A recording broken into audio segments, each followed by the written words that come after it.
بسم الله الرحمن الرحيم.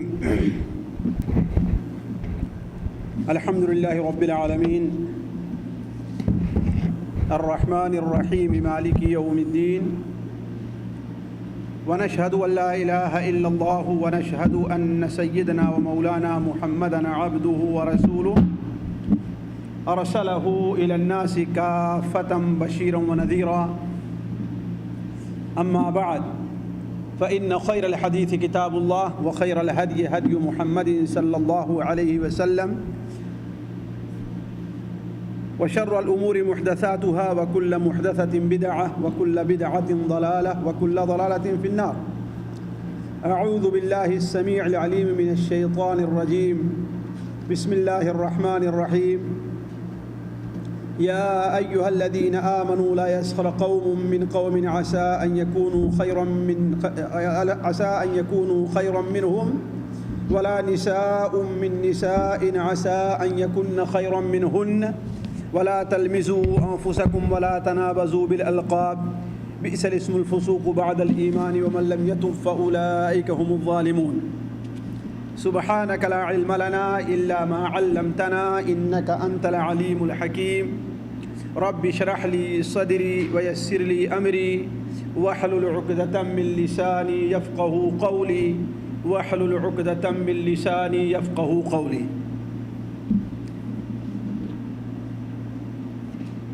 عمومی طور پر لوگ ایک دوسرے سے مذاق کرتے ہیں اور مذاق کو پسند کرتے ہیں. مذاق کرنا کیا ہے ہر آدمی جانتا ہے، یعنی مذاق سنجیدگی کے برخلاف ہے. اسے عام طور پر زبان میں کیا کہتے ہیں، سیریس موڈ میں ہے. یعنی کیا مطلب، وہ مذاق کے موڈ میں نہیں ہے. یعنی مذاق گویا ایک ایسی چیز ہے جس کے اندر تھوڑا سا ہنسنے ہنسانے، دل کی تفریح ہے، دل کے بہلانے کی بات ہو. تو عام طور پر لوگ مذاق کرتے ہیں، اور مذاق دل کے بہلانے، دل کے اوپر سے بوجھ کے اتارنے، مجلس کے اندر جہاں سنجیدگی میں رہتے رہتے کبھی کبھی ماحول کے اندر تھوڑا سا مرجھاؤ آ جاتا ہے، اس کے اندر دوبارہ تازگی لانے کے لیے عمومی طور پر آپ لوگ یہ اسلوب استعمال کرتے ہیں. لیکن وہیں زیادہ تر لوگ آپ یہ دیکھیں گے کہ مذاق کیا ہے، مذاق کے آداب کیا ہونا چاہیے، اس چیز کو لوگ مد نظر نہیں رکھتے. اس کا نتیجہ یہ ہوتا ہے کہ بسا اوقات دو ساتھیوں میں اختلاف کیوں ہوتا ہے؟ جی مذاق کی وجہ سے ہوتا ہے. دو ساتھی ایک ساتھ اٹھتے ہیں، بیٹھتے ہیں، کھاتے ہیں، پیتے ہیں، لیکن آپس میں بول چال کچھ دن بعد کیوں بند ہو جاتی ہے؟ اگر اصل دیکھیں تو اس کا کیا ہے، وہ اصل سبب کیا ہے، اس کا مذاق ہے. یعنی کسی نے کسی کے ساتھ مذاق کیا، وہ ناراض ہو گیا، مذاق کیا اور وہ ناراض ہو گیا. تو دیکھنا یہ ہے کہ آخر مذاق کا ہماری شریعت میں کیا حکم ہے. اس لیے کہ دوسرے مذاہب کے مقابلے میں ہمارا مذہب جو مذہب اسلام ہے، اس کی خوبی یہ ہے کہ اس کے اندر ہر چیز کا بیان موجود ہے. قرآن مجید سے متعلق اللہ تعالیٰ کیا ارشاد فرمایا، تبیانا لکل شیء، ہر چیز کا اس میں بیان ہے. حتیٰ کہ انسان کے پیشاب اور پیخانے کا طریقہ کیا ہونا چاہیے، اس کا ہی بیان ہے کہ نہیں؟ بڑا چھوٹے جب اتنی اہم بات، حتیٰ کہ میاں بیوی کا وہ مخصوص تعلق کس طرح ہونا چاہیے، اس کا ہی بیان ہے. اب ذرا سوچیں کہ اس سے بڑھ کر کے اور کیا چیز ہوگی. تو مذاق بھی کس طرح سے کیا جائے، کیا ہے، اس کا بھی طریقہ ہماری مذہب، ہماری اسلام کے اندر، ہمارے حدیث اور قرآن میں اس کا موجود ہے. بہت سے لوگوں کو تعجب ہوتا ہے کہ ارے مذاق بھی کوئی چیز سے متعلق تقریر کی جائے، ہوتا ہی نہیں ہوتا. آخر کیا ہے؟ بعض لوگوں سے ہم نے کہا، آج سے بہت دن پہلے لوگ کہیں کہ ارے مذاق سے متعلق کیا تقریر کی جائے گی؟ مذاق بھی کوئی چیز ہے جس سے متعلق کچھ انسان بات کرے، وہ بھی مولوی صاحب تقریر کریں؟ اس لیے کہ عام طور پر لوگ یہ سمجھتے ہیں کہ ہاں مولوی صاحب اور مذاق یہ اچھی نہیں بات نہیں سمجھ جاتی۔ حتیٰ کہ ایک بار آج سے کئی سال پہلے، 15-20 سال پہلے ایک بار بات ہوئی کہ اللہ کے رسول صلی اللہ علیہ وسلم مذاق کیا کرتے تھے، تو کسی نے کہا کریں مذاق اور اللہ کے رسول صلی اللہ علیہ وسلم کریں، یہ کیسے ہو سکتا؟ تو اس کی وجہ یہ ہے کہ مذاق کیسے ہونا چاہیے، اس کا قاعدہ کیا ہے، وہ ضابطہ کیا ہے، کس طرح ہو، یہ چیز لوگ جانتے نہیں۔ دیکھیے خوش مزاجی ایک لفظ ہم اور آپ بولا کرتے ہیں اپنی زبان میں، اس کا معنی کیا ہوتا ہے؟ کہ انسان ایسا رہے کہ ہر شخص کی اس سے بولنے کا چیز ہے، ہر شخص کی طبیعت اس سے بولنے کے لیے کہے، یعنی اس کے چہرے پر خوشی، اس کے چہرے ہونٹوں پر مسکراہٹ دوڑتی رہے۔ اور اگر کوئی شخص ہمیشہ غصے میں رہے تو کوئی آدمی اپنی جائز بات بھی اس سے کہنے کے لیے، اور ہر آدمی کیا کہے گا؟ عجیب آدمی ہے، جب دیکھو اس کا منہ ہی چڑھا رہتا ہے، جب دیکھو اس کا پارا ہی گرم رہا کرتا ہے، جب دیکھو اپنا منہ ہی بنائے رہتا ہے کہ نہیں؟ ایسے شخص کو کوئی انسان پسند نہیں کرتا۔ لیکن ایسا شخص جو عمومی حالات میں حشاش بشاش رہے، ہونٹوں پر مسکراہٹ دوڑ رہی ہو، جس انسان سے بات کرنا ہو بات کرے تو پیار سے اور محبت سے بات کرے، ایسا شخص ہر انسان کو پسند ہے۔ اور اللہ کے رسول صلی اللہ علیہ وسلم کی یہ بہت بڑی خوبی تھی۔ اسی لیے قرآن مجید میں اللہ تعالیٰ کیا ارشاد فرماتا ہے؟ فَبِمَا رَحْمَةٍ مِّنَ اللَّهِ لِنْتَ لَهُمْ وَلَوْ كُنْتَ فَظًّا غَلِيظَ الْقَلْبِ لَانفَضُّوا مِنْ حَوْلِكَ۔ اللہ تعالیٰ کا فضل ہے کہ آپ مسلمانوں کے لیے نرم خو ہیں، نرم مزاج ہیں، آسان ہیں۔ اور اگر آپ بدخلق ہوتے، سخت مزاج ہوتے، ہمیشہ غصے میں رہتے، تو لوگ آپ کے پاس سے بکھر جاتے، بھٹک جاتے آپ سے۔ حتیٰ کہ بعض علماء نے کہا ہے کہ اگر اللہ تبارک و تعالیٰ نے نبی کریم صلی اللہ علیہ وسلم نے کے اندر خوش مزاجی نہ رکھی ہوتی، کبھی کبھی آپ مذاق نہ کیا کرتے ہوتے، تو آپ کی تعظیم اور آپ کا احترام جو لوگوں میں تھا، بہت سے لوگ آپ تک پہنچنے کر یا آپ سے اپنی حالات کا حاجات کا ذکر نہیں کر سکتے تھے۔ تو آپ صلی اللہ علیہ وسلم خود بھی اس کے اوپر عامل تھے، اور صحابہ کرام کو اس کا حکم آپ نے دیا۔ حتیٰ کہ آپ نے فرمایا وَتَبَسُّمَكَ فِي وَجْهِ أَخِيكَ صَدَقَةٌ۔ سنن ترمذی میں حضرت ابو ذر سے روایت ہے کہ اے ابو ذر، اگر تم اپنے مسلمان بھائی کی طرف مسکرا کر کے دیکھ دو، ذرا سوچیں، معمولی سی چیز ہے، نہ کوئی پیسہ لگتا ہے اس میں، نہ کوئی وقت لگتا ہے، نہ کوئی محنت لگتی ہے۔ تبسمک فی وجہ اخیک صدقہ، اپنے مسلمان بھائی کی طرف دیکھ کر کے تم مسکرا دو بس، تو یہ بھی تمہارے لیے اللہ تعالیٰ صدقے کا کام، اللہ کا نزدیک کیا ہے؟ صدقے کا کام تھا، گویا آپ نے صدقہ کر دیا۔ مطلب اس میں کوئی محنت لگتی ہے مسکرانے میں؟ کوئی وقت لگتا ہے مسکرانے میں؟ کچھ دیر لگتی ہے مسکرانے میں؟ نہیں۔ لیکن آپ اگر مسلمان بھائی طرف دیکھ کر کے مسکرا دیں تو اللہ تعالیٰ اس کا بدلہ کیا دے رہا ہے؟ آپ کو صدقے کا ثواب دے رہا ہے۔ بلکہ سنن ابو داؤد وغیرہ میں ایک روایت ہے، ایک صحابی ہیں ابو جرئی، ان کا ایک لمبا قصہ ہے، بلکہ ان کا لمبا قصہ ایک مستقل درس چاہتا ہے اور اس کے اندر بڑی عبرتیں ہیں، کبھی یاد رہا تو ان کا پورا قصہ آپ کے سامنے ہم رکھیں گے۔ آخر میں وہ کہتے ہیں، اے اللہ کے رسول صلی اللہ علیہ وسلم، ہم لوگ بدو ہیں، بادیہ کے علاقے کے رہنے والے ہیں۔ اس کا مطلب کیا ہے؟ تعلیم سے، دین سے دور ہیں بالکل۔ آپ مجھے کوئی ایسی چیز بتلائیے کہ مجھے اس سے کے ذریعے فائدہ ہو۔ آپ مجھے کوئی ایسی چیز بتائیے۔ آپ نے بڑی لمبی انہیں نصیحتیں کی۔ آپ نے فرمایا لا تحقرن من المعروف شیئا، لا تحقرن من المعروف شیئا، کسی بھی نیکی کو تم برا نہ، حقیر نہ سمجھو۔ معمولی سی نیکی ہے، اسے حقیر نہیں سمجھنا چاہیے۔ جیسا کہ ہمارے بہار کے ایک شاعر ہیں مسلم، انہوں نے دیوان گلشن ہدایت ایک کتاب لکھی اور بڑی بہترین ہے، بلکہ میں ڈھونڈ رہا تھا اگر مجھے مل جائے تو، اور عام لوگوں میں پڑھنے کی چیز ہے، نصیحت کی باتیں ہیں اس میں۔ دیوانے گلشن ہدایت، وہ چمپارن کے رہنے والے تھے، بیتیا کے. وہ لکھتے ہیں کہ کتنی بھی چھوٹی ہونے کی تو اسے ہلکی نہ جان، کتنی ہی چھوٹی ہونے کی تو اسے ہلکی نہ جان، رب کی بخشش کے لیے کوئی بہانہ چاہیے.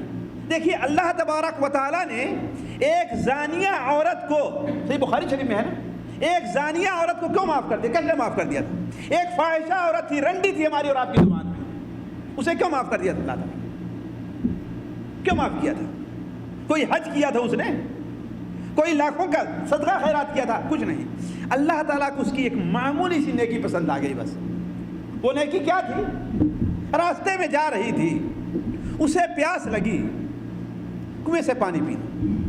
آگے بڑھتی ہے تو کیا دیکھتی ہے کہ ایک کتا ہے، پیاس سے اس کی زبان باہر نکلی ہوئی ہے. پیاس سے، اس لیے کتا جب خوب پیاسا ہوتا ہے، تھک جاتا ہے تو اس کی زبان باہر آتی ہے، اور پیاس سے اس کی زبان باہر نکلی ہوئی ہے اور پیاس سے بے حال ہے. وہ سوچتی ہے کہ یہ بھی اللہ کی ایک مخلوق ہے. دیکھیں یہ سوچنا، وہ بھی اللہ کی ایک مخلوق ہے. جس طریقے سے مجھے پیاس لگی ہے ایسے ہی اس کو بھی پیاس لگی. اب وہاں دیکھتی ہے تو کوئی ڈول وغیرہ نہیں ہے نا، کوئی ڈول وغیرہ نہیں ہے. اس نے اپنا چمڑے کا موزہ نکالا کہ اس لے جانا ہے نا وہاں پر پانی، چمڑے کا موزہ نکالا، اس موزے کے اندر پانی بھرا اور پانی لے جا کر کے کتے کو پلا دیا. اس کی یہ نیکی اللہ تعالیٰ کو اتنی پسند آئی کہ اللہ تعالیٰ نے اس کے زنا کے سارے گناہوں کو معاف کر کے جنت میں داخل کر دیا. تو کتنی ہی چھوٹی ہونے کی تو اسے ہلکی نہ جان، رب کی بخشش کے لیے کوئی بہانہ چاہیے. تو آپ نے کیا بیان فرمایا؟ لا تحقرن من المعروف شیئا. اے ابو جرئی، تم معمولی سی نیکی ہی کیوں نہ ہو اسے تم ہلکی نہ جاننا، معمولی نہ سمجھنا. اگرچہ تم اپنی ڈول سے اپنے بھائی کی ڈول میں پانی ہی کیوں نہ ڈال دو. اور آگے آپ نے کیا بیان فرمایا؟ وَلَوْ أَن تَكَلَّمَ أَخَاكَ وَوَجْهُكَ إِلَيْهِ مُنبَسِطٌ. یہ بھی نیکی ہے، اس کو ہلکی نہ سمجھنا کہ اپنے مسلمان بھائی سے جب ملاقات کرو تو اپنے مسلمان بھائی سے ہنستے ہوئے اور مسکراتے ہوئے ملاقات. دیکھیے یعنی مسکرانا، خوش دل رہنا، اپنے بھائی سے خوش طبعی سے بات کرنا، یہ اللہ تعالیٰ کو کتنا پسند ہے.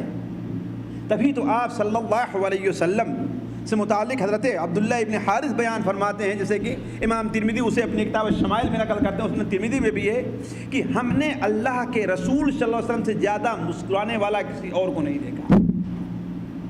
جس قدر آپ مسکرایا کرتے تھے اتنا ہم نے کسی اور کو نہیں دیکھا. بلکہ ایک صحابی ہیں، بڑے مشہور صحابی، جلیل ابن عبداللہ البجلی، وہ بیان کرتے ہیں، صحیح مسلم شریف میں روایت ہے کہ جب سے میں مسلمان ہوا ہوں اللہ کے رسول صلی اللہ علیہ وسلم جب بھی میری ملاقات ہوئی ہے تو آپ نے مجھے دیکھ کر کے مسکرا دیا.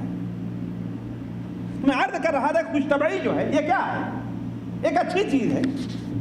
شریعت میں، اسلام میں اس کی ایک اہمیت ہے. اس لیے اس خوش طبعی کے حاصل کرنے کے جو وسائل ہونا چاہیے شریعت اس کی اجازت دیتی ہے. انہی میں سے وسیلہ کیا ہے؟ کیا ہے وسیلہ؟ مذاق کرنا بھی ہے، مذاق کرنا بھی ہے. مذاق سے متعلق دیکھیے، مجھے اختصار کے ساتھ چند باتیں اللہ توفیق دے تو آپ کے پاس رکھنا ہے. پہلی بات تو یہ ہے کہ مذاق کا شریعت میں کیا حکم ہے. میری پچھلی باتوں سے آپ لوگوں کو اندازہ ہو گیا ہوگا کہ مذاق کرنا جائز ہے.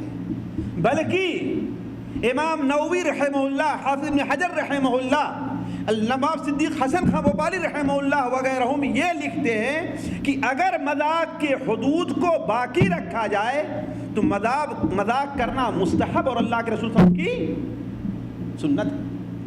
آپ صلی اللہ علیہ وسلم مذاق کیا کرتے تھے، لیکن آپ کے مذاق کے اندر 3 چیزیں بڑی اہم تھیں. پہلی بات یہ ہے کہ آپ جو مذاق کیا کرتے تھے عام طور پر بچوں سے، عورتوں سے، یا وہ لوگ جو مذاق کے محتاج رہا کرتے ہیں۔ آپ صلی اللہ علیہ وسلم کے مذاق کے بارے میں آتا ہے کہ ایک عورت آپ کے پاس آئی اور اس نے کہا کہ میرے شوہر آپ کو بلا رہے ہیں۔ کہا اچھا تم اسی کی بیوی ہو جس کی آنکھوں میں سفیدی ہے؟ جس کی آنکھوں میں سفیدی ہے؟ آنکھ میں سفیدی ہونے کیا معنی ہے؟ اسے دکھائی نہیں، یہی تو ہے نا، آنکھوں میں سفیدی ہونے کا معنی کیا ہے؟ کہ اسے دکھائی نہیں دیتا۔ اس نے کہا نہیں تو، اس لیے کہ اس نے اپنے شوہر کو کیا دیکھا ہے کہ دونوں آنکھوں سے دیکھ رہے ہیں، آنکھیں بالکل صحیح سالم ہیں، صحیح سالم ہیں آنکھیں، یہ کیسے ہوگا؟ کہا کہ نہیں، تمہارے شوہر کی آنکھوں میں سفیدی ہے۔ اردو میں بھی ایک مشورہ ہے کہ اس کی آنکھ میں سفیدی آ گئی، مشورہ ہے نا، اس کا مطلب کیا ہے؟ یعنی وہ دیکھنے کا جو مادہ ہے وہ کیا ہے، وہ ختم ہو گیا۔ تو آپ نے کہا کہ نہیں، تمہارے شوہر وہ ہیں جن کے آنکھوں میں سفیدی ہے۔ بڑی تعجب، وہ واپس جاتی ہے اور اپنے شوہر کی آنکھوں گھور گھور کر کے دیکھنے لگی۔ تو اس کے شوہر نے کہا کیا دیکھ رہی ہو تم؟ کہا کہ آج اللہ کے رسول نے ایک نئی بات کہی ہے۔ کہا کیا؟ کہ تمہاری آنکھوں میں سفیدی ہے۔ کہا کہ تو بیوقوف ہے، دیکھتی نہیں کہ میری آنکھوں میں سفیدی کالے سے زیادہ ہے؟ کون انسان ہے جس کی آنکھ میں سفیدی نہیں ہوگی؟ تو آپ کے کہنے کا یہ مقصد نہیں تھا کہ ہاں بھائی وہ نابینا ہے، بلکہ یہ کہنا تھا کہ آنکھوں میں جو سفیدی پن ہے کیا ہے، وہ کالے پن سے زیادہ ہے۔ اس لیے کہ اگر آپ صلی اللہ علیہ وسلم اس کے ساتھ ایسی باتیں نہ کرتے تو آپ کا احترام، آپ کا جلال، آپ کی تعظیم جو لوگوں کی نظر میں تھی، خود حضرت عبداللہ ابن عمر بیان فرماتے ہیں، حضرت عمرو ابن عاص بیان فرماتے ہیں کہ اگر تم مجھ سے پوچھو تو اللہ کے رسول صلی اللہ علیہ وسلم کی صفات میں بیان نہیں کر سکتا۔ کیوں؟ کہا اس لیے کہ جب سے میں مسلمان ہوا ہوں میں نظر بھر کر کے احترام کی وجہ سے آپ کو دیکھ نہیں سکا۔ تو اگر آپ ایسے عورتیں ہیں، بچے ہیں، آپ ان سے مذاق نہ کرتے تو آپ صلی اللہ علیہ وسلم کی مذاق کی خوبی یہ تھی کہ آپ عورتوں اور بچوں، اور دوسری بات یہ ہے کہ آپ مذاق بھی کرتے تھے تو کبھی جھوٹ نہیں بولتے تھے۔ مذاق بھی آپ کا کیا ہوتا تھا؟ حق اور سچ۔ جیسے آپ نے کیا کہا کہ تیرے شوہر کی آنکھ میں یہ جھوٹ ہے؟ نہیں جھوٹ ہے، اس لیے سفیدی کیا؟ جیسے بار بار آپ لوگوں نے سنا ہوگا، امام ترمذی رحمہ اللہ سے نقل کیا ہے، امام بیہقی نے اپنی کتاب الآداب وغیرہ بھی نقل کیا ہے کہ آپ صلی اللہ علیہ وسلم کے پاس ایک بدو آتا ہے اور کہتا ہے مجھے سواری دے دیجئے۔ تو آپ نے کیا فرمایا؟ میں تجھے اونٹنی کا ایک بچہ دے دیتا ہوں، اونٹنی کا ایک بچہ دے رہا ہوں۔ تو کہا اے اللہ کے رسول، اونٹنی کا بچہ لے کر میں کیا کروں گا؟ مجھے سواری کے لیے چاہیے، اسے کب تک اسے دودھ پلاؤں گا ہے کہ نہیں ہے، اسے بڑا کروں گا، ابھی مجھے سواری کی ضرورت ہے، میں اونٹنی کا بچہ کیا کروں گا؟ تو آپ نے فرمایا یہ بتاؤ کیا کوئی اونٹ ایسا ہے جو اونٹنی کے بچہ نہ ہو؟ ہے کوئی اونٹ جو اونٹنی کا بچہ نہ ہو؟ تو آپ صلی اللہ علیہ وسلم مذاق کیا کرتے تھے، لیکن مذاق میں بھی آپ نے جھوٹ کبھی، تبھی تو حضرت ابو ہریرہ کی روایت ہے کہ یا رسول اللہ انک تداعبنا، آپ بھی ہم سے مذاق کرتے ہیں، آپ ہم سے ایسا لگ رہا ہے کہ آپ ہمیں کھلانا چاہتے ہیں، مذاق کرنا چاہتے ہیں۔ آپ نے فرمایا کہ ہاں میں مذاق کرتا ہوں لیکن مذاق میں بھی جھوٹ نہیں بولتا، مذاق میں بھی میں کبھی جھوٹ نہیں بولتا۔ اسی لیے آپ کا جتنا مذاق ہے، واللہ آپ صلی اللہ علیہ وسلم بہت سے مذاق منقول ہیں، اگر صرف مذاق کے اعتبار جو حدیثیں ہیں وہی میں رکھنے لگوں تو وقت ختم ہو جائے گا، لیکن کبھی بھی آپ صلی اللہ علیہ وسلم نے جھوٹ نہیں بولا ہے۔ تیسری بات یہ تھی کہ آپ صلی اللہ علیہ وسلم یہ نہیں کہ 24 گھنٹہ اور ہر آدمی مذاق ہی کر رہے ہیں، یہ کبھی کبھار دل کے بہلانے کے لیے، دل کے بہلانے کے لیے۔ اب ہمیں یہ دیکھنا چاہیے کہ آپ صلی اللہ علیہ وسلم جو مذاق کرتے تھے یا آپ نے مذاق کی اجازت دی ہے تو وہ کس کس جگہ پر ہے؟ کیوں آخر مذاق انسان کرتا ہے؟ وجہ کیا ہے؟ حکمت کیا ہے؟ سبب کیا ہے اس کا؟ دیکھیے پہلی چیز انسان مذاق کرتا ہے خصوصاً کیا ہے؟ خوش طبعی کے لیے، کہ انسان کیا ہے؟ خوش ہو جائے، تاکہ لوگ اس سے خوش رہیں اور مزید اس سے چاہیں نا انہیں شوق ہو ہمارے قریب آنے کے لیے. اس کی مثال یہ لے لیجئے کہ آپ ہیں, آپ بازار سے گھر گئے, آپ کا بچہ چھوٹا ہے, وہ اس انتظار میں رہتا ہے کہ ابو جب بھی بازار سے آئیں گے تو میرے لیے کچھ نہ کچھ لے کر کے آئیں گے. آپ اس کے لیے ایک چیز لے آتے ہیں لیکن آپ اسے چھپا کے لیتے ہیں, ہوتا ہی نہیں ہوتا ہے, آپ اسے چھپا لیتے ہیں. بچہ اب انتظار کرتا رہتا ہے, انتظار کرتا رہتا ہے, وہ دائیں آتا ہے بائیں آتا ہے, بلکہ بسا اوقات آپ کے جیب میں ہاتھ ڈالتا ہے, لیکن آپ لیے اسی کے لیے لیا ہے, آپ نے نا اسی کو دینے کے لیے لیا ہے, لیکن صرف کیا ہے اسے ذرا پیار, اس کا شوق اور بڑھے, ہے نا, اس کا جذبہ اور آپ کی طرف بڑھے, اس لیے آپ نے اسے تھوڑی دیر کے لیے کیا ہے چھپا لیا. اسی لیے جب وہ چیز اسے مل جاتی تو بہت خوش ہوتا ہے, وہ ہے کہ نہیں. اگر آپ ویسے دے دو تو اتنا خوش نہیں ہوگا, لیکن اگر وہ ڈھونڈ کر خود نکالے پریشان ہو کر کے تو اس کی خوشی میں کیا ہوگا. تو ایک وجہ انسان کے مذاق کرنے کی یہ ہوا کرتی ہے. تو آپ صلی اللہ علیہ وسلم خوش طبعی کے طور پر اور انسان کے جذبہ رہتا کہ وہ آپ سے مزید بات کرے, آپ یہ کیا کرتے تھے. چنانچہ آپ صلی اللہ علیہ وسلم کے ایک خاص خادم ہیں انس بن مالک, آپ نے انہیں ایک بار بلایا اور کہا کہ یا ذل اذنین, اے دو کان والے. میرے پاس ہر انسان کے پاس دو کان ہے کہ نہیں, ہوتا ہے نا, اے دو کان والے, ہر انسان کے دو کان ہیں, لیکن صرف بلکہ اس سے بھی واضح مثال اس کی وہ صحیح بخاری اور مسلم کی وہ حدیث ہے حضرت عبداللہ بن مسعود کی کہ اللہ کے رسول صلی اللہ علیہ وسلم نے ارشاد فرمایا کہ مجھے وہ شخص معلوم ہے جو سب سے آخر میں جہنم سے نکلے گا اور جنت میں داخل ہوگا. وہ کون شخص ہوگا؟ کہا کہ پلسرات پر سے گرتا پڑتا ایسے ویسے زخم کھاتا ہوا اور لڑکتا ہوا آخر میں پلسرات سے پار ہو گئے, جہنم سے پار ہو جائے گا. اور جب اللہ تعالیٰ اس سے کہے گا کہ اے بندے جاؤ جنت میں داخل ہو جاؤ, تو جنت میں جب جائے گا تو اسے اللہ تعالیٰ, دیکھیے جیسے بھی بچے کی ہم نے مثال دی, اس کے سامنے اللہ تعالیٰ جنت کو ایسا ظاہر کرے گا کہ جنت بالکل پر ہے, بالکل بھر گئی ہے, کوئی جگہ ہی اس کے اندر نہیں. وہ شخص آئے گا دوبارہ کہے گا اے اللہ تبارک و تعالیٰ جنت میں تو اب کوئی جگہ ہی خالی نہیں ہے. اللہ تعالیٰ فرمائے کہ جاؤ پھر تو دیکھو.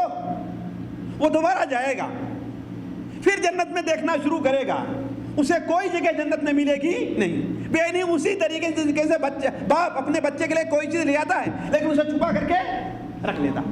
وعلیکم السلام. اسی طریقے سے وہ شخص 3 بار جائے گا, کہاں جنت میں 3 بار جائے گا, لیکن اسے جنت ہر بار کیا دکھائی دے گی, بالکل بھری ہوئی.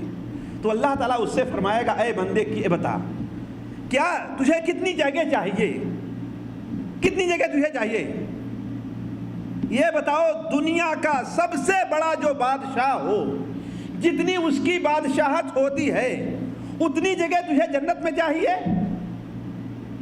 وہ کہے گا اے اللہ تعالیٰ آپ رب العالمین ہو کر کے بھی مذاق کرتے ہیں, اتستہزئ بی وانت رب العالمین, آپ رب العالمین پھر بھی ہم سے مذاق کر. میں کہاں, میں تو بڑی مشکل سے جہنم سے نجات پایا ہوں, اب جنت میں دیکھ رہا ہوں کوئی جگہ ہی نہیں ہے, اور آپ پھر کیا کہہ رہے ہیں کہ تجھے دنیا کا سب سے بڑا جو بادشاہ ہے اتنی بادشاہت ملنے والی ہے.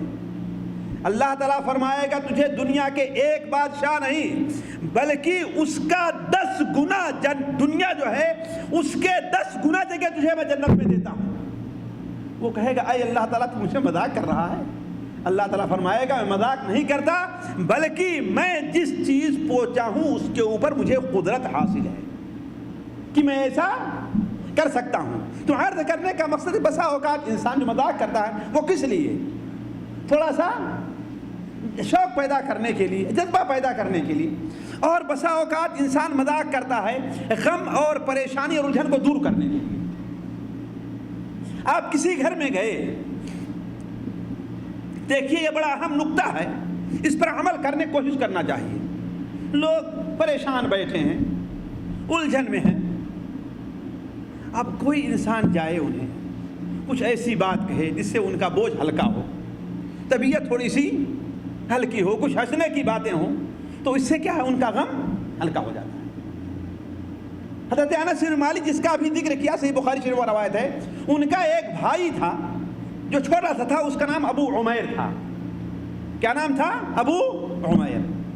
بچپن میں کہیں سے اسے ایک بلبل مل گیا جسے عربی زبان میں نغر کہتے ہیں. نغر بلبل کے قسم کی لال چونچ والی ایک چڑیا ہوتی ہے, وہ بلبل مل گیا, اس سے کھیلا کرتے تھے. ایک دن ایسا ہوا کہ اس بلبل کو کوئی بیماری لاحق ہوئی, کیا ہوا, وہ مر گیا. آپ صلی اللہ علیہ وسلم ان کے یہاں گئے تو کیا دیکھا کہ بڑا غمگین بیٹھا ہوا ہے. لوگوں سے پوچھا آپ نے آخر آج ابو عمیر اتنے غمگین کیوں ہیں؟ تو ابو عمیر کے بارے میں لوگوں نے کہا کہ ان کی جو چڑیا جس سے کھیلا کرتے تھے وہ مر گئی ہے. آپ صلی اللہ علیہ وسلم انہیں دلچسپی دلانے کے لیے جب بھی گھر میں داخل ہو اس کے بعد پوچھا کرتے تھے, یا ابا عمیر ما فعل النغیر, یا ابا عمیر ما فعل النغیر, یا ابا عمیر ما فعل النغیر. اے ابو عمیر, تمہاری نغیر چڑیا کیا ہو گئی, وہ کہاں چلی گئی, اسے پکڑ کے لائے کیوں نہیں, وہ کیسے غائب ہو گئی, تاکہ بچے کے اندر تھوڑا سا خوشی پیدا ہو, ہے کہ نہیں. اسی طریقے سے انسان مذاق کبھی کرتا ہے دلچسپی کے لیے. کرتے کرتے 4 6 8 10 آدمی ہیں ایک جگہ کام کر رہے ہیں نا, کام کرتے کرتے ایک ہی قسم کا کیا طبیعت اگتا جاتی ہے, چاہتا ہے کہ تھوڑا سا بیٹھیں, تھوڑی سی کوئی ایسی بات ہو. اسی لیے دیکھیں اگر کام کرتے کرتے سارے لوگ خاموش ہیں تو سارے تھک جائیں گے, اور اگر کوئی کچھ ہنس رہا ہے, کوئی کچھ ہنسا رہا ہے, کوئی کچھ بات کر رہا ہے تو آپس میں بات کرنے سے کام کے اندر بھی دل لگتا ہے اور وقت بڑی آسانی سے پاس ہو جاتا ہے کہ نہیں. تو اس لیے بھی کیا ہے انسان مذاق کرتا ہے. جیسے کہ اللہ کے رسول صلی اللہ علیہ وسلم مثال کے طور پر ایک صحابہ کرام تھے. آپ جانتے ہیں کہ صحابہ کرام عمومی طور پر تہجد نماز پڑھا کرتے تھے. فجر کی نماز پڑھے, فجر کی نماز پڑھ کر کے اللہ کے رسول صاحب سورج نکلنے تک بیٹھے رہ گئے. ظاہر بات ہے یہ ایک اتنا فترہ جو گزرا ہے 2 3 4 گھنٹے کا, ایک جدیت میں گزرا ہے, سنجیدگی میں گزرا ہے, اللہ کے لیے رونے میں گزرا, اللہ تعالیٰ دعا کے لیے گزرا ہے. اس کے بعد صحابہ کرام کیا کرتے, اسے مسجد میں بیٹھ کر کے آپس میں ایک دوسرے سے کے مذاق کرتے تھے. کوئی زمانے جاہلیت کا کوئی شعر پڑھ کر کے سنا رہا ہے, کوئی زمانے جاہلیت کا کوئی قصہ سنا رہا ہے. آپ سب نے منع نہیں کرتے تھے, بلکہ روایات میں سے مسلم شریف میں ہے کہ بسا اوقات آپ خود بھی ان کی باتوں کو سن کر کے مسکرا دیا کرتے تھے. آپ ان کی باتوں کو سن کر کے, اس قسم میں بہت سی مثالیں حدیث شریف کے اندر ہیں. اسی طریقے سے کبھی کبھار انسان جو مذاق کرتا ہے, عمومی طور پر یہ مذاق بچوں سے یا عورتوں سے یا کوئی بڑا آدمی جو رہتا ہے نا اپنے سے نیچے درجے کے آدمی سے کرتا ہے تھوڑا سا, کیوں, تاکہ اس سے اس کے اندر بات کرنے کا تھوڑا سا جذبہ پیدا ہو. جو وحشت ہے, جو دوری ہے, جو ایک جذبہ لے کر کے آیا ہے. بسا اوقات ہوتا ہے نا کہ آدمی کسی کے سامنے پہنچ کر کے اس سے بات کرنا نہیں چاہتا, بات کرتے ہوئے جھجکتا ہے, ڈرتا ہے. ایسے موقع پر اگر وہ بڑا آدمی تھوڑا سا کچھ دلچسپی کی باتیں کر دے, آنے والے سے تھوڑا سا مذاق کر لے, تو کیا ہے اس کے اندر خود جذبہ پیدا ہوگا کہ اس سے بات کرے اور سنے. آپ صلی اللہ علیہ وسلم نے اس جذبے کو بھی لوگوں کی قدر کی ہے. بہت مشہور حدیث ہے, جیسے ابھی ہم نے آپ کے سامنے رکھا وہ بات, کیا کہ اونٹ مانگنے آیا نا تو آپ نے کیا فرمایا. اسی طریقے سے ایک عورت آئی اور کہا اے اللہ کے رسول دعا کیجئے کہ اللہ تعالیٰ مجھے جنت نصیب کرے. تو آپ نے کیا فرمایا, تو بوڑھی ہے, بوڑھیاں جنت میں نہیں جائیں گی. آپ نے کیا فرمایا, تو بوڑھی ہے, بوڑھیاں جنت میں نہیں جائیں گی. اب یہ سن کر کے وہ رونے لگی کہ آخر میرے نماز پڑھنے سے, روزہ رکھنے سے کیا فائدہ ہے, میں بوڑھی جنت میں جاؤں گی نہیں. تو پھر اس کے بعد آپ نے کہا تو پریشان کیوں ہوتی ہے, بوڑھی جو ہے وہ بوڑھی رہ کر کے جنت میں نہیں جائے گی, اللہ تعالیٰ اسے جوان بنا دے گا. اِنَّا أَنشَأْنَاهُنَّ إِنشَاءً فَجَعَلْنَاهُنَّ أَبْكَارًا عُرُبًا أَتْرَابًا, ہے کہ نہیں. تو آپ صلی اللہ علیہ وسلم یہ آنے والے سے اس قسم کی باتیں آپ کیا کرتے تھے تاکہ آپ کے ان کے درمیان جو کسی کی وحشت وہ دور جائے. اس طریقے سے بہت سی چیزیں ہیں, بلکہ ایک اور بات رکھ کر کے میں جو ہے اپنی بات ختم کرتا ہوں. بسا اوقات اللہ کے رسول صلی اللہ علیہ وسلم نے مذاق کیا ہے تعلیم دینے کے لیے, اور یہ ایک اچھی بات ہے. ایک استاد ہے جب پڑھانے بیٹھے اور شروع سے آخر تک لے کر کے سیریس موڈ اور سنجیدگی میں رہے تو بچے اس کے پاس پڑھنا لیکن ایک استاد ہے درمیان میں کھڑی چٹکلے کی ہنسنے کی باتیں کرتا، ہر بچہ اس کے پاس کیا ہے، ہر بچہ اس استاد کے پاس جانا چاہے گا. اور اللہ کے رسول صلی اللہ علیہ وسلم جو ہے